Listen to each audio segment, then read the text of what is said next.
My father was standing at the edge of my wedding reception with both hands folded in front of him, wearing the same navy suit he had worn to church, funerals, graduations, and every important day of my life. It was clean. It was pressed. It was old. And that was all my fiancé's family needed. Vivian Everly looked him up and down as if he had walked into the wrong building. Her smile stayed perfect, but her eyes turned sharp. She leaned toward the planner and said not quietly enough, "Put him near the back. The father of the bride does not need to sit with investors." I heard her. My mother heard her too. My father pretended he did not. That was the first thing that hurt me. Not the insult. Not even the way Vivian said it like my father was a stain on her linen. It was the way Dad lowered his eyes and tried to make himself smaller at my own wedding. Then my fiancé Graham Everly laughed. Not loud. Not cruel enough for strangers to notice. Just a soft little breath through his nose, the kind of laugh a man gives when he wants to belong to the powerful people in the room. I looked at him across the flower arch. He saw me looking. For 1 second I waited. He smiled at me, like I should understand. Like my father's humiliation was just the price of marrying into the Everly family. The hall was full of white roses and champagne glass towers. The chandeliers were warm enough to make every diamond shine. At the front tables sat bankers, private equity men, old family friends, people with names printed on buildings and scholarship funds. The Everlys had built the entire reception, like a corporate victory dinner with a wedding dress in the middle. I had known they were proud. I had not known they were stupid. My father, Samuel Hart, was not a polished man. He repaired machines for 30 years. He could rebuild a commercial boiler with a flashlight, a wrench, and a bad knee. He ate standing up. He hated new clothes. He tipped waiters too much because he remembered being invisible. He also carried an old brown envelope in the inside pocket of that navy suit. Vivian did not know that. Graham did not know I had seen it. Or maybe he did know. Maybe that was why he had been tense all afternoon. My mother Ellen touched my arm as the planner guided my parents away from the front family table. "Honey," she whispered, "it is fine." It was not fine. Mom's voice had that soft, careful tone parents use when they are trying not to ruin something expensive for their child. Dad gave me a little nod. The same nod he used to give me when I was 8 years old and scared before a school recital. "You are okay," it meant. "Keep going." So I kept going. For 3 more minutes.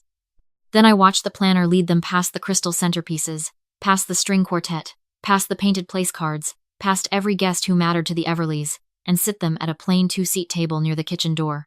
No candles, no flowers, no name cards, just a little table beside swinging doors where waiters came out carrying trays and heat and noise. Graham walked up beside me and took my hand. "Do not make that face, Lena," he said softly. I looked at him. "What face?" He squeezed my fingers, still smiling for the photographer. "The face where you turn one small thing into a war. One small thing." My father had just been removed from his own daughter's wedding like an unpaid vendor. I pulled my hand out of his. Graham's smile tightened. "Lena," he whispered, "my mother has important people here tonight. Do not embarrass us." Us. That word sat in my chest like ice. Because until that moment I had thought I was part of us. I met Graham 18 months earlier at a charity auction for a children's hospital. I was there because the Hart Foundation had quietly funded the pediatric repair wing after the hospital's backup generator failed during a storm. Graham was there because his family liked cameras. He found me near the silent auction table staring at a watercolor painting of a little red house by a river. He asked if I liked it. I said it reminded me of where I grew up. He said he envied people who had simple memories. I should have heard the warning in that word, simple. But he was charming. He asked questions. He listened. He made me feel seen in rooms where people usually saw money first and women second. I never told him everything at once. I told him my father fixed industrial equipment. I told him my mother had been a school secretary. I told him we came from a small house with a cracked driveway and a maple tree that dropped leaves into the gutters every October. I did not tell him that my father had once invented a safety valve used in half the commercial heating systems on the East Coast. I did not tell him that the licensing money from that valve had been placed into Heartline Reserve, a private investment vehicle my parents built under legal names that never appeared in society pages.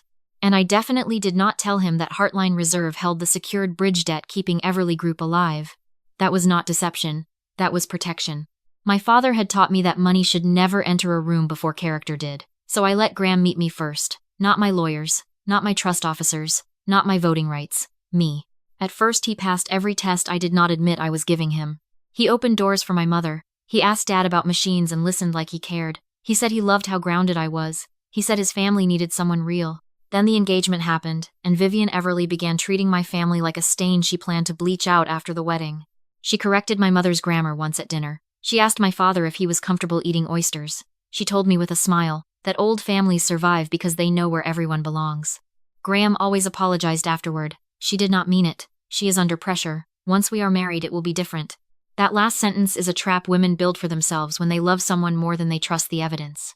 Tonight, the evidence was sitting beside the kitchen door, and the man I loved was asking me not to embarrass him. If the person beside you smiles while your family is being lowered in public, is that love, or is that the moment the mask finally slips? I looked past Graham. At the far center table, a man in a gray suit had opened a black folder. Martin Vale, the banker handling Everly's refinancing package. He had been introduced to me earlier as a family friend. He was not a family friend. He was waiting for my signature package. The Everlys thought tonight was about marriage. It was also about money, their survival. I walked to the back table before anyone could stop me. The closer I got, the louder the kitchen became. Plates clattered. A chef shouted for runners. The smell of roasted garlic and hot metal leaked through the swinging door every few seconds. My parents sat perfectly still. That was how I knew they were hurt. Mom's hands were folded in her lap. Dad had one hand around his water glass, but he had not taken a drink. The brown envelope was still inside his jacket pocket. I could see the corner of it pressed against the fabric. Dad looked up and smiled too quickly. "There is my girl," he said. His voice almost broke on girl. I knelt beside him, wedding dress and all. "Who put you here?" He shook his head once. "Lena. Who put you here?" Mom whispered, "Please do not start anything." Before I could answer, Vivian Everly appeared behind me with 3 women from her circle and Graham's sister Blair. Vivian held a glass of champagne like a judge holding a sentence. "Lena, darling," she said, "you are needed at the front." I stood. "My father is needed at the front too." Vivian looked past me at Dad's suit. "Is he?" Blair laughed into her glass. "Mother, be kind. It is probably his best jacket." One of the women covered her mouth. Badly. My father's ears turned red. Dad was a proud man, but never a vain one. He could take pain. He could take hard work. He could take being overlooked. But public pity humiliated him more deeply than open cruelty. Vivian tilted her head. "We only wanted him somewhere more comfortable. These rooms can be overwhelming for people who are not accustomed to them." My mother stood then. "He is the bride's father." Vivian looked at her like she had forgotten Mom could speak. "Of course, and we are very grateful he could attend." Attend. Not give me away. Not bless the marriage. Not sit beside his daughter. Attend. Blair stepped closer, smiling with perfect white teeth. "Honestly, I thought he was with the maintenance crew when I first saw him."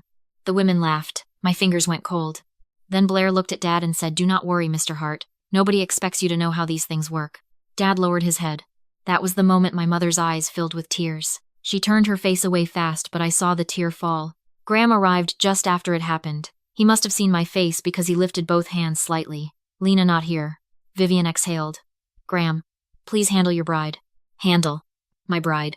I looked at him. I waited again. It was embarrassing how many chances I gave him in my own mind. He put one hand on my back and spoke quietly. "Come on. Let this go. We have investors in the room." There it was. Not guests. Investors.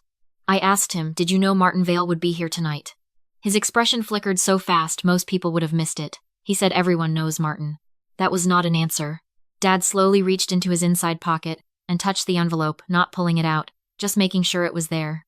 Graham saw the movement. His eyes sharpened. For the first time all night, he looked afraid. Not because his family had humiliated my father, because my father still had the envelope. I understood something then. Graham knew more than he had admitted. Maybe not all of it, but enough. Enough to know my father was not just a mechanic. Enough to know the Hart name was attached to something his family needed. And still he had let them laugh. Vivian looked at the envelope too, then at Graham. "What is that?" Graham said too quickly, "Nothing." My father stood slow and steady. "It is something I was asked to bring." Graham's jaw tightened. "Not now, Sam." My father's eyebrows lifted. "Sam." "No, Mr. Hart. No, sir. No respect. Just Sam." The room around us had started to notice. Heads turned. Conversations thinned. A few phones came up because rich people love discretion until drama becomes entertainment. Vivian stepped forward and lowered her voice. "Whatever you think you have, this is not the place." I smiled then. It was the first real smile I had given all night. "You are right," I said. "This is not the place for whatever he has." I looked toward the stage. "It is the place for what I have." I walked away from them before anyone could grab my arm. Behind me, Graham said my name once, then twice. The second time had fear in it. That sound almost satisfied me. The music was still playing when I reached the stage. The microphone sat on its stand beside the wedding cake wrapped in white ribbon. My bouquet had been placed near it for the toast. I picked up the mic. The speakers cracked. The string quartet stopped mid-note. Every face turned toward me. I could see Vivian at the back, frozen. Graham was moving toward me now, fast but not fast enough. He held up one hand. Stop. He stopped. That told everyone everything. My voice sounded calm when I spoke. I want to thank everyone for coming tonight. A few uncertain smiles appeared. People thought this was a toast. They thought I was a graceful bride about to smooth over a private embarrassment. I was done being graceful for people who mistook grace for weakness. Most of you came here to celebrate a wedding, I said. Some of you came here for something else. Martin Vale closed his folder. Good. I looked toward the back. My father, Samuel Hart, has spent the last hour seated beside the kitchen door. The room went still. Not because they cared, because I had said the ugly part out loud. He was moved there because my fiancé's family decided his suit, his shoes, and his life did not match their tables. Vivian's face hardened. Blair whispered something to Graham, but Graham did not answer. I continued. They mocked him. They called him poor. They laughed at my mother while she tried not to cry. A ripple moved through the room. Some guests looked ashamed. Some looked thrilled. The investors looked alert. Investors always know when a public insult is about to turn into a liability. I turned to Graham, and my fiancé watched. His lips parted. Lena. I said. You smiled. That landed harder than shouting would have, because it was true. He had no defense against true. I looked back to the crowd. I was raised by a man who taught me that you measure people by how they treat someone they think has no power. Tonight, the Everly family gave me their answer in front of witnesses. If you like stories where quiet women do not scream, they document. Stay with me for this part, because this is where a wedding becomes a record. Vivian recovered first. This is inappropriate, she said loudly. I nodded. Yes, it is. Then I looked at Martin Vale. Mr. Vale, you should probably keep your folder open. His face changed. That tiny shift was enough for the room to understand he knew my name. Not my married name, my real one. Graham stepped closer to the stage. Lena, please. We can talk privately. I looked down at him. You had a private moment when your sister called my father maintenance. His face went pale. You used it to protect your investors. I turned back to the microphone. For anyone who does not know me, my name is Lena Hart, not Lena Everly, not yet, and after tonight, not ever. A gasp moved through the room. I touched the ring on my finger but did not remove it yet, not until they understood what it cost. The Everly family has spent months presenting this wedding as a symbol of stability. They invited lenders, investors, board members, and strategic partners here tonight because they wanted you to see romance and read it as confidence. Martin Vale lowered his eyes. I smiled slightly. Unfortunately for them, confidence is not collateral. Graham's father, Conrad Everly, rose from the front table. He was tall, silver-haired, and furious in the polished way of men who are used to being obeyed. Young lady, he said, you are emotional. Step down. I looked at him for a long second. Mr. Everly, your company has a secured bridge facility due for renewal Monday morning. The collateral package includes voting preferred shares receivables from the hotel division and 2 personal guarantees you have not disclosed to half the people in this room. The silence changed shape. It became expensive. Conrad did not move. Blair whispered, what is she talking about? I answered her without looking away from her father. I am talking about the reason your family has been smiling so hard tonight. Martin Vale stood now. Conrad snapped, sit down. Martin did not sit. That was when people started taking out their phones for reasons other than gossip. I reached into the bodice lining of my dress and pulled out a folded document. Not dramatic, not thick, just 1 page. A notice of proxy revocation. Graham stared at it like I had pulled a blade. You would not, he said. I looked at him. You knew. He swallowed. You knew my father was connected to Heartline Reserve. Lena. You knew enough to ask him to bring the sealed acknowledgement tonight, but not enough to give him a chair at the front. That sentence killed the last soft thing I felt for him. Across the hall, my father closed his eyes. He had not wanted this to happen publicly. Dad still believed in mercy. That was why he had brought the envelope quietly, hoping Graham would show basic decency and the families could handle the documents after dinner. I was not my father. Not tonight. I lifted the paper. Heartline Reserve holds the controlling renewal consent on Everly Group's bridge financing. My father founded the original Hart Licensing Trust. I am the current managing beneficiary and voting designee. Vivian whispered, no. I looked right at her. Yes. The word was small, but it took the air out of her. I continued. Tonight I am revoking the friendly proxy Graham Everly requested through counsel last week. I am also declining to sign the renewal comfort letter prepared for Monday's financing call. Martin Vale said under his breath, but loud enough, my God. Conrad slammed one hand on the table. This is extortion. I shook my head. No. This is governance. A few people at the investor table looked at each other. One older woman in pearls gave the smallest nod. She knew the difference. Extortion is demanding something illegal. Governance is refusing to lend money to people who humiliate the founder of the collateral trust beside a kitchen door. Graham came up the first step of the stage. Lena, listen to me. My mother made a mistake. I looked past him to Vivian. Did she? Vivian said nothing. Blair did. Are you seriously going to ruin a company because someone joked about your father's suit? There it was, the Everly family defense in one sentence. Minimize the cruelty, mock the wound, pretend the victim is unstable. I spoke into the mic. Thank you, Blair. That was helpful. She blinked. Because this is not only about the suit, it is about character risk. And fortunately, the Everlys put that character risk on camera. I pointed gently toward the ceiling corners. The hall security system belongs to the venue. The venue agreement gives the bride and groom access to the raw event footage for safety review. I already requested preservation this afternoon after your mother tried to move my parents during rehearsal. Vivian gripped her glass so tightly I thought it might crack. Seed 1, the rehearsal. Seed 2, the seating plan. Seed 3, the envelope. They had been building their insult all day. I had been building my record. My phone rang in my left hand. I had not looked at the screen, but I knew who it was. I answered and put it near the microphone. Miss Hart, a woman's voice said. This is Denise Rao, with Heartline Counsel. I am on the line with Mr. Feld from Compliance, and Mr. Vale's office has received the proxy revocation notice. The room went dead silent. I said, Denise, please confirm the effective time. Effective immediately. Conrad shouted, this is not valid. Denise did not raise her voice. Mr. Everly, the proxy was conditional. The condition was continued good faith cooperation, with Heartline reserve, and no adverse conduct affecting trust reputation before renewal. We have documented concerns. Documented concerns. Those 2 words hit harder than any insult. If you were standing there in white with every guest watching, would you save the wedding, or save the only people who never made you earn their love? I already had my answer. Conrad Everly looked around the room searching for allies. That was the problem with buying loyalty. It expires when the balance sheet does. Martin Vale closed his folder and stepped away from the Everly table. Conrad saw it. Martin, he said. Martin adjusted his cuffs. Until counsel reviews the revocation, my office cannot proceed with Monday's renewal call. Vivian made a small sound, not a sob, worse, a sound of math happening too late. Because without that renewal, Everly Group did not just lose money, they lost time. Their hotel division had payroll coming, their luxury development had a closing deadline, their board had been promised stability. The people in this room had been invited to witness a beautiful marriage, and instead they had witnessed a lender problem with flowers. Graham climbed the stage steps despite my raised hand. He came close enough that the microphone caught his whisper. Please, do not do this to me. I stared at him. To you. His eyes were wet now. I hated that it still hurt to see. You know I love you, he said. I said you loved what marrying me could fix. He shook his head quickly. No. No, that is not fair. Fair. My father sat by a kitchen door while your sister called him maintenance. He flinched.